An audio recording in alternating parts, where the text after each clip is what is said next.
Today we're gonna be making pickled olives from scratch. I got picked these olives from our olive tree here at home. I have two different types of olives, and it's gonna be a process. So I'll just do the first step here. What we're gonna be doing, I would come do it outside just because it gets messy.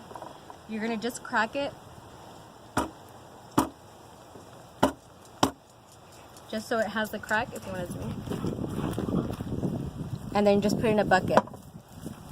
So, crack.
Finish our process with the olives, but my husband is going to take over, okay?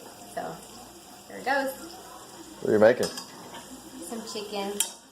Alright, so I got to do the work here today.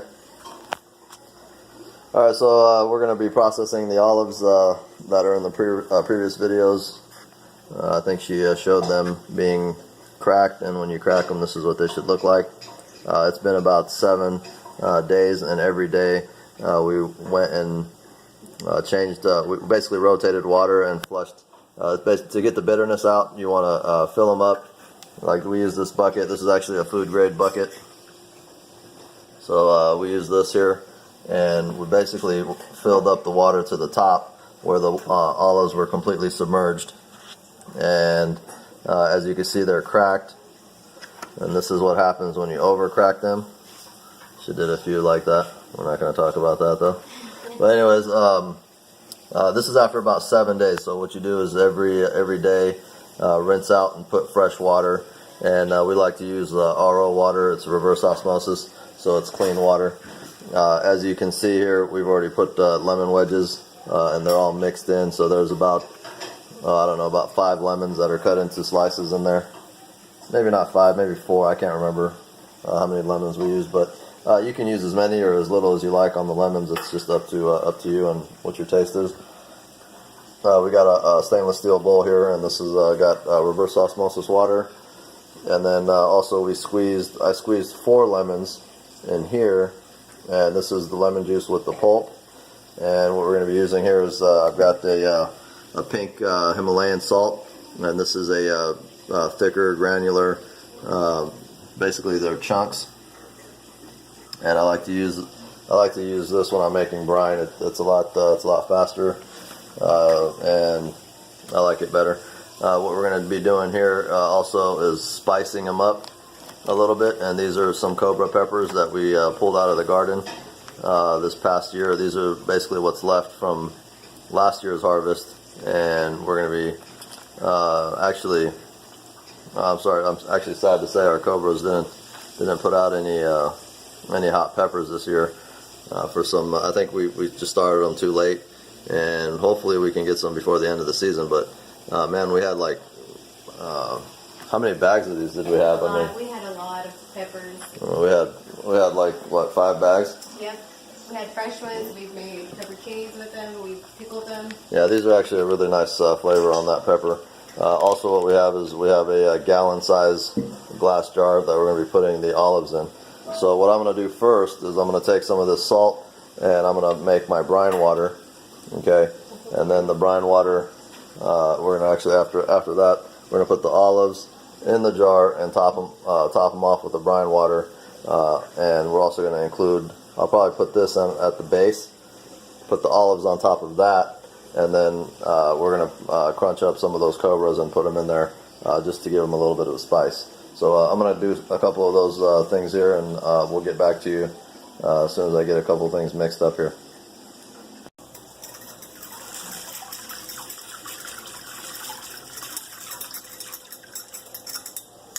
Grab something to mix that with.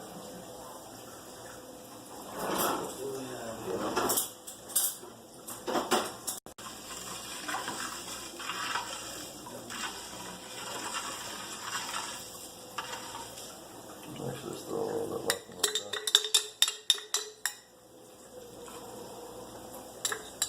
That was like the finer grade at the bottom. Look at, they're like, because it all settled down at the bottom. This has to get mixed pretty well.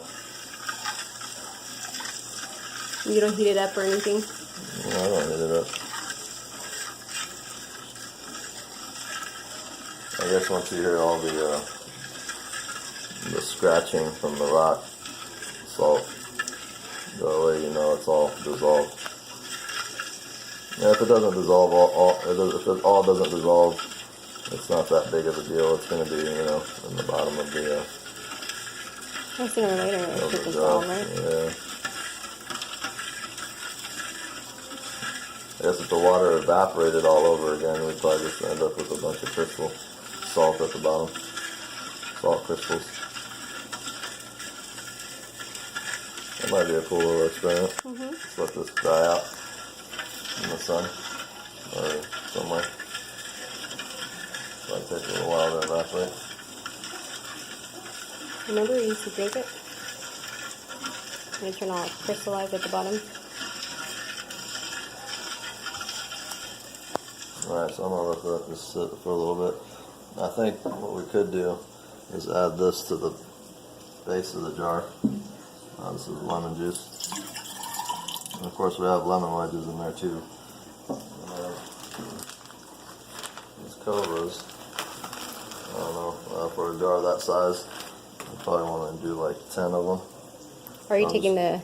I'm just going to crack them open, just like that. And then I'll just let them, I guess, just absorb into the water.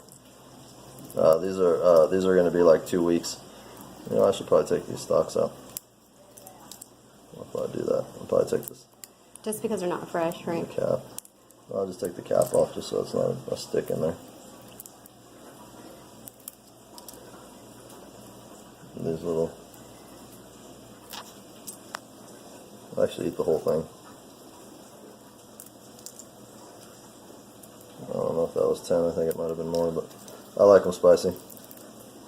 These cobras aren't, they're not extremely spicy, but they're probably, I don't know, they're maybe habanero level.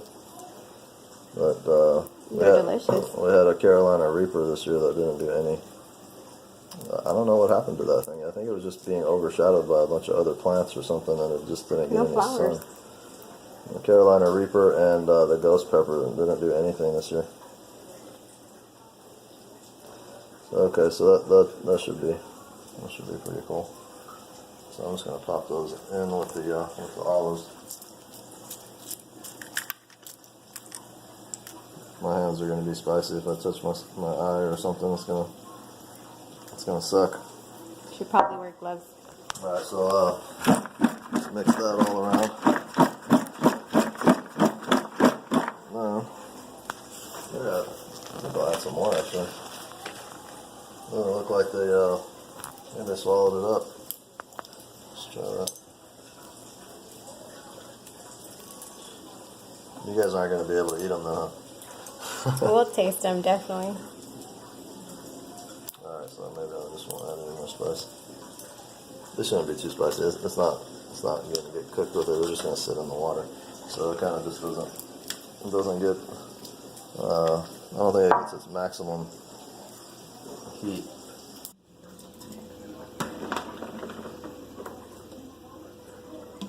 Actually, one thing that I wanted to point out is these olives are actually of 2 different varieties.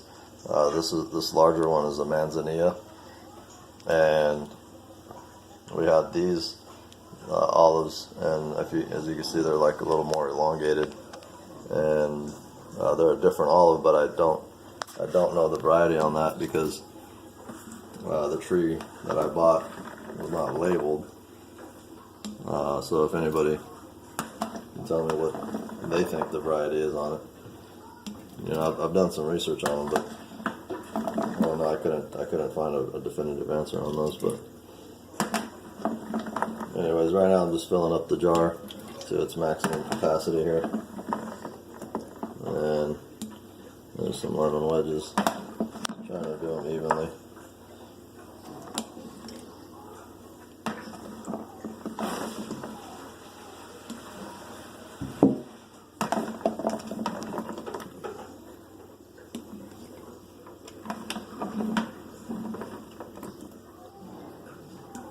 If you guys ever seen that Himalayan pink salt, that's a really good salt. Basically, and what happened was it was basically from a old sea that dried up. So you can imagine, as this thing's drying up, all the creatures just followed the water until it dried up, and wherever they dried up and the creatures remained, they all just became part of this Himalayan pink salt. And they say it's extremely healthy and loaded with minerals. So if you guys don't know about that Himalayan salt, check into it. I actually don't use any other type of salt. We don't use any other type of salt if I'm making something that requires like large amounts of salt, like this here. I usually go for the rock, the Himalayan more. That's a little larger grain size, I guess. I go with the larger grain size, but everything else, just salt food or whatnot, is usually just the fine grade. You can find that. You can find it online. You can find it in local stores. It is more expensive than your regular salt, but that's okay, I guess, if it's for your health. I want to fill this up as much as possible.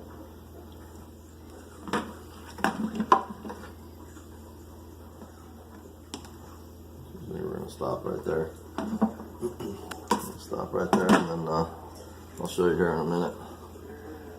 Hopefully, do you have a funnel or? I do. Alright, so I think I got this mixed up pretty good. You see that looks kind of pink, actually? Can you tell that from the video? Yeah, looks pink. So, anyways, look into that pink salt. We're going to use this smaller jar here to, I was going to use this funnel, but I don't think that was going to work too good. So we're going to use this smaller jar here, and we're just basically going to pour it into the bigger jar here. Hopefully we're having enough. I think we should have enough. I have plenty of it. Yeah. And then the olive oil, where do we have that?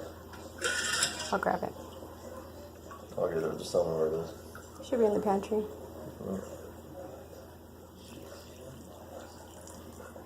Alright, so you want to get it up. Because olives are going to suck up some water as well, right? Well, they've been sitting in water for That's true. about 7 days. I don't think they're going to suck up any. I like to get it all the way up to the neck like this, and then I'll show you what I do. This is an airtight jar. This should seal it off pretty good. But I like to just top this area here off with some olive oil. That way it can create even more of a seal. You don't want any bacteria or mold growth.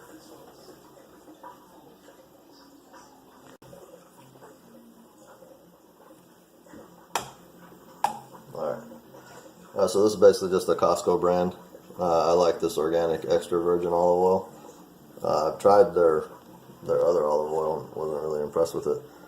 My grandparents are actually olive farmers, and I know what good olive oil is. This one's probably one of the better ones that you can get, but if you can find somebody that gets it to you fresh from a press, that's always the best. So that's it for that. I'm going to basically put the lid on top of that and then call that even.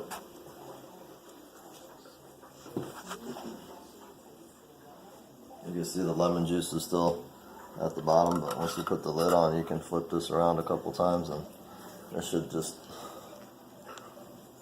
merge.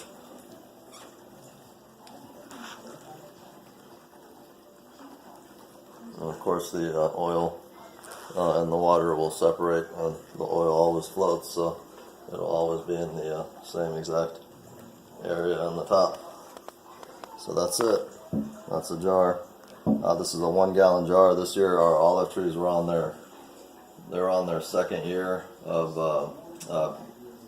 well, olives are alternate bearing trees. So what that means is that they bear heavy 1 year, and then the next year they don't bear as well. So we're hoping. Usually we make about we make a 5 gallon bucket. So we'd make about 5 of these, and the trees are getting more and more mature. So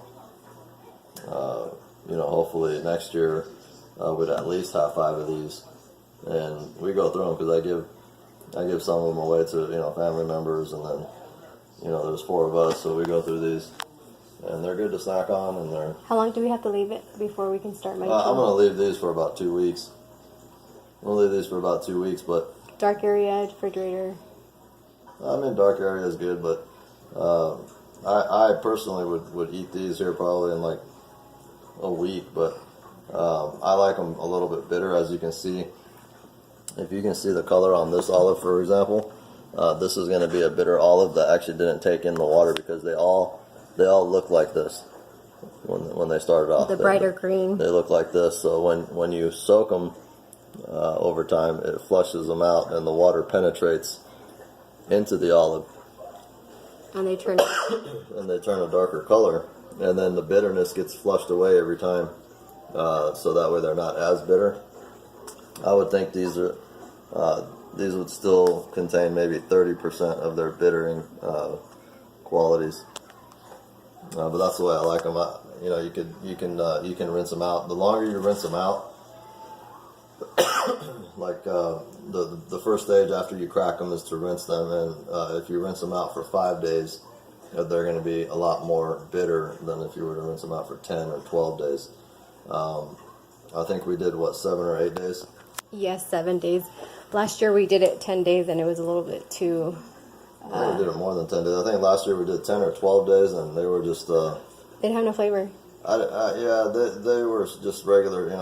They tasted like store-bought olives, and I don't particularly care for the sweet or the non-flavorful olives. I like to taste an olive for what it really is. So this is the way I like them.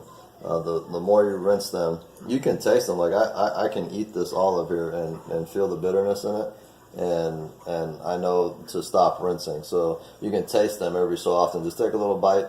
If you think it's too bitter, put it back. If you like it the way it is, then stop rinsing them and immediately go to this step.